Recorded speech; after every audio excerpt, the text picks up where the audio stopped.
February 7th is not just another date on the calendar.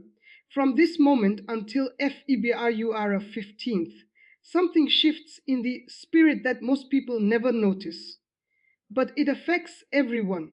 I want you to listen carefully because what I'm about to share is not theory, not motivation, and not religious noise.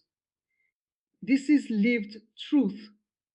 This is something I learned the hard way, through darkness, through exposure, and through deliverance. And it all comes down to one word. One word that, when spoken with understanding, cancels witchcraft curses that have followed. People for years, I used to believe curses were complicated. I was taught they required rituals, objects, bloodlines, timing, and access points. And yes, those things exist. But what shocked me most was discovering how fragile witchcraft really is. When it comes into contact with divine authority, the enemy survives on fear, silence, and agreement. Remove agreement, and the system collapses. Between February 7th and February 15th, many people experience unexplained pressure, sleep disturbances, sudden memories, emotional heaviness, old patterns trying to reassert themselves. That's not random. This is a spiritual threshold period. Old covenants look for renewal. Old assignments look for permission to continue. And most people unknowingly give it by their words. Words are not just sounds.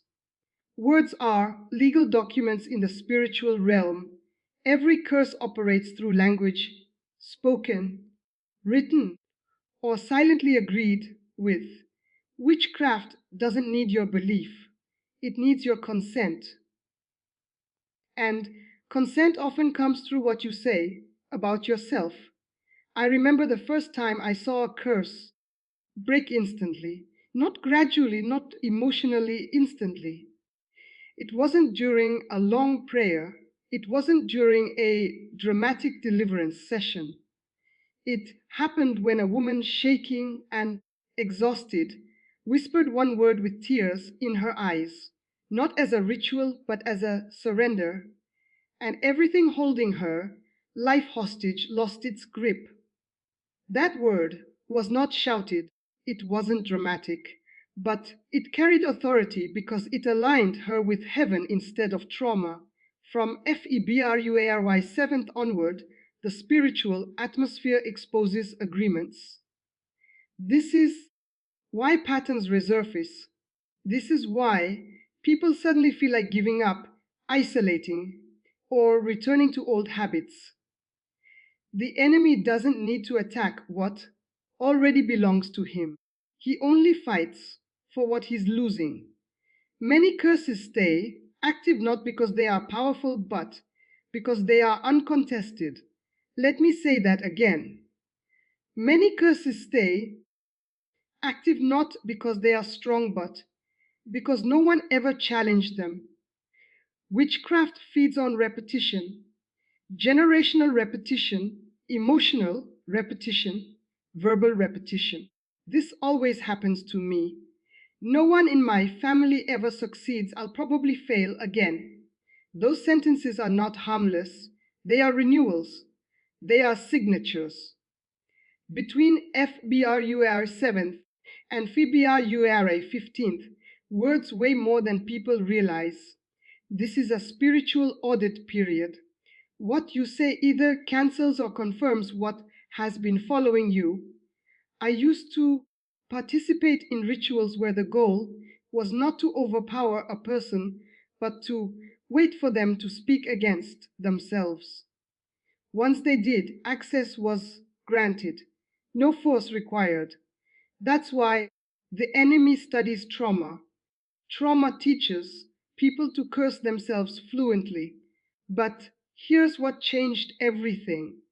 There is one word that breaks agreement entirely. One word that removes legal rights instantly. One word that witchcraft cannot argue with, reinterpret, or delay.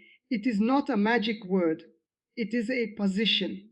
This word shifts ownership, it transfers authority, it shuts doors that were opened emotionally, verbally, or generationally. And the reason it works is because it is recognized in both realms, light and darkness. When this word is spoken sincerely, every altar built on your pain loses jurisdiction. Every curse spoken over your name loses authorization. Every spirit assigned to monitor you is forced to disengage. This is why people who discover this word often experience resistance before breakthrough, nightmares intensify, distractions increase, voices get louder because the enemy knows time is short. FEBRUAR 7th marks the beginning of confrontation. FBUR 15th marks closure if you choose it. But here's the danger. Many people hear truth and still don't apply it because applying it requires responsibility. It means you can no longer blame your past while protecting your patterns. This word does not work if you want freedom without ownership. I've seen people pray all night and stay bound because they never withdrew agreement. And I've seen people say one word once and never struggle the same way again. Witchcraft cannot survive where authority is reclaimed. The reason this word cancels curses is because it declares alignment. Curses operate through alignment, alignment with fear, shame, bitterness, and identity distortion. This word severs that alignment. It says, I am no longer available. And the spirit world takes that seriously. Between FBRUARY 7th and FEBRUARY 15th, many people are being given one last chance to speak correctly before cycles attempt to repeat. This is not about perfection, it's about position. If you don't choose your words, your wounds will choose for you. In the next part, I will reveal this word clearly, not as a slogan, but as a key. I will explain how to speak it, when to speak it, and why timing matters. Because saying the right word at the wrong position produces frustration, but saying it from authority produces silence in the spirit realm. This is not hype. This is not fear-based. This is exposure. And exposure is the beginning of freedom. Stay alert. What you say between now and FEBRUAR 15th matters more than you've been told. Before I tell you the word, you need to understand why it works. Because power without understanding leads people to misuse, truth and misuse creates disappointment. This is not a superstition. This is not positive thinking. This is spiritual law. Witchcraft only functions where there is permission. Permission can be inherited, spoken, or emotionally maintained. Most people think curses come from what someone else did to them. In reality, curses survive because of what the person keeps agreeing with after the event is over. This is why time does not automatically heal spiritual wounds. Time only hides them between FEBRUAR 7th and FEBRUAR 15th. The spirit realm listens more closely than usual, not because the days are mystical, but because cycles are closing. When cycles close, all unresolved agreements demand renewal or termination. Silence counts as renewal. This is why doing nothing is never neutral. I learned this watching people who desperately wanted freedom but refused responsibility for their own authority.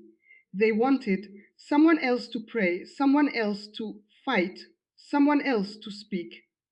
But witchcraft doesn't respond to spectators, it responds to legal voices. You are a legal voice over your own life. That's why this one word works only when you say it. Not whispered in fear, not repeated mechanically, but spoken from a decision. Here's what most people don't realize: every curse is a conversation. Someone spoke something, someone agreed, something enforced it. To break it, the conversation must be interrupted by a high care authority. That authority is not volume, it's position. The word I'm talking about is no. Not an emotional no, not an angry no, but a legal no. A no that withdraws permission. When spoken correctly, no is not resistance, it is revocation. Darkness does not need to be defeated when it no longer has access. I've seen people fast, cry, beg, and plead, but never say no. Begging keeps you beneath what's attacking you. Pleading assumes weakness, but no assumes authority. This is why the enemy tries to keep people exhausted, distracted, and emotionally flooded. Because tired people don't revoke agreements, they tolerate them. When you say no from authority, you are not asking for freedom. You are declaring jurisdiction. And witchcraft understands jurisdiction. But here's where people go wrong: they say no to the symptom instead of the agreement. They say no to fear, no to poverty, no to sickness, but never no to the identity that accepted those things as normal. This is why the word must be spoken with clarity between FBRUARY 7th and FBRUAR 15th. Saying no requires you to be specific. No to inherited patterns, no to familiar failure, no to repeating emotional cycles, no to self-cursing language, no to trauma-based identity. This is not denial, this is severance. I remember watching someone say no and immediately feel lighter, not emotionally but spiritually. Their posture changed, their breathing changed because something that had been sitting on their lift, he lost its seat. Spirits sit where permission exists. The enemy doesn't need your attention, he needs your allowance. And allowance often sounds like, "This is just how my life is." That sentence alone has renewed more curses than rituals ever did. When you say no, you are not fighting the past. You are canceling its future. That's why timing matters. FEBARUARY 7th begins the window where unresolved permissions attempt to carry forward. FEBRUR 15 is the seal. What is not cancelled is assumed to be accepted. This is why people who don't consciously choose often repeat. But saying no is not a one-time emotional outburst. It's a positional statement. It must be followed by consistency in speech. You cannot say no in prayer and say, "This always happens to me in conversation." That's contradiction. And contradiction reopens doors. Witchcraft thrives on mixed signals. Clarity shuts it down. When you say no, you are telling the spiritual realm, "This line ends here." You're announcing the termination of access. But here's the most important part: no must be said before manifestation, not after damage. Authority works best at the door, not after intrusion. This is why awareness is everything. Between now and FEBRUARY 15th, pay attention to what tries to re-enter emotionally. Old thoughts, old temptations, old narratives. That's not coincidence. That's negotiation. And every negotiation ends when you say no, not loudly, not dramatically, but decisively. No explainio, NS. No arguments, no emotional debate, just no. Because explanations invite discussion and discussion gives ground. Witchcraft hates finality, and no is final. In the next part, I will show you how to anchor this word so it doesn't fade under pressure, how to say it in a way that seals doors permanently, and how to recognize when the enemy tries to repackage the same curse in a different form. Because freedom is not just breaking curses, it's recognizing them when they try to return wearing a new face. Now listen carefully, because this is where many people lose ground after gaining understanding. Saying no is powerful, but authority must be anchored or pressure will try to erode it. Freedom is not stolen back by force. It is surrendered through inconsistency. Witchcraft does not always return the same way it left. Sometimes it comes quietly, sometimes it comes reasonable, sometimes it comes disguised as familiarity. That's why people say, I thought I dealt with this already. You did, but the enemy came back to check whether your no was permanent or emotional. Authority that lasts is authority that is maintained. This is why after February 15th, some people move forward cleanly while others feel confused. It's not because the word failed, it's because the position was abandoned. No must be spoken from identity, not from effort. Effort says I'm trying to be free. Identity says this no reflects who I am now. When identity shifts, maintenance becomes nature. Well, let me explain it this way. Witchcraft assigns labels before it assigns outcomes. If it can convince you of an identity, victim, failure, rejected, unlucky, it no longer needs to attack you. You will police yourself. That's why the most dangerous curses are not external rituals, but internal narratives. Between February 7th and February 15th, many people feel exposed because false identities are being challenged. The discomfort is not attack, it's separation. Something that lived close to you is being evicted. Evictions are never quiet. But here is how you seal it. After you say no, you must watch what tries to replace it, because empty spaces are contested spaces. If you remove permission but don't establish truth, something will attempt to reoccupy the ground. This is where most people fail, not in resistance, but in replacement. When you say no to the old, you must also say yes to what is true, not emotionally, verbally. Yes, I am free to choose differently. Yes, this pattern ends with me. Yes, my future is not obligated to my past. Yes, I belong to truth, not trauma. These are not affirmations. They are declarations of jurisdiction. Witchcraft cannot argue with declared truth. It can only wait for contradiction. That's why consistency matters more than intensity. People who shout once and then speak carelessly afterward reopen doors they thought were sealed.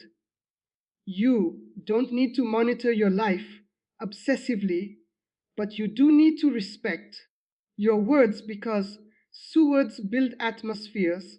After February 15th, whatever atmosphere you've built with your speech becomes your operating environment. Peace or pressure, clarity or confusion, authority or tolerance. This is why I tell people, watch how you talk about yourself when no one is correcting you. That's where true alignment shows. The enemy does not need to scare you. He only needs you to slip back into old language. Old language renews old contracts. But here's the good news. Once you understand this, you stop being afraid of witchcraft entirely, because fear is the language of inferiority. Authority doesn't panic. Authority observes, decides, and speaks. If something tries to reappear after you've said no, don't analyze it emotionally, don't ask why, don't relive the past, simply restate your position. Know that no still stands. That's it. No drama, no fear, no explanation. Finality is exhausting for the enemy. I've seen people maintain freedom simply by refusing to renegotiate what they already settled. The enemy hates settled people because settled people don't argue with shadows. Between FEBRUARY 7th and FBRUR 15th, you were given awareness. Awareness is a gift, but responsibility follows it. You now know that curses don't survive power, they survive permission. You now know that one word spoken correctly cancels years of spiritual interference. And you now know that maintaining freedom is not about fighting harder, it's about speaking cleaner. Let me say something important. If you feel resistance as you, listen to this. That is confirmation, not condemnation. Resistance means something is losing space. Truth always provokes what depends on lies, so don't rush, don't force anything, but do decide. Decide what you will tolerate, decide what you will speak, decide what ends with you.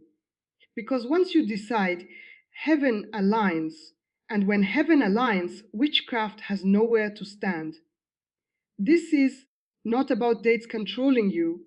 This is about you recognizing moments of opportunity. FBRERA 7th to EVA 15th was a window. But authority doesn't expire when truth is established. What you've learned here applies every day going forward. But for those who heard this at the right time, this was not coincidence. You were meant to hear this now because you are meant to close something now. So speak wisely, stand firmly, and remember a curse cannot stay where permission has been revoked. And your no when spoken from truth is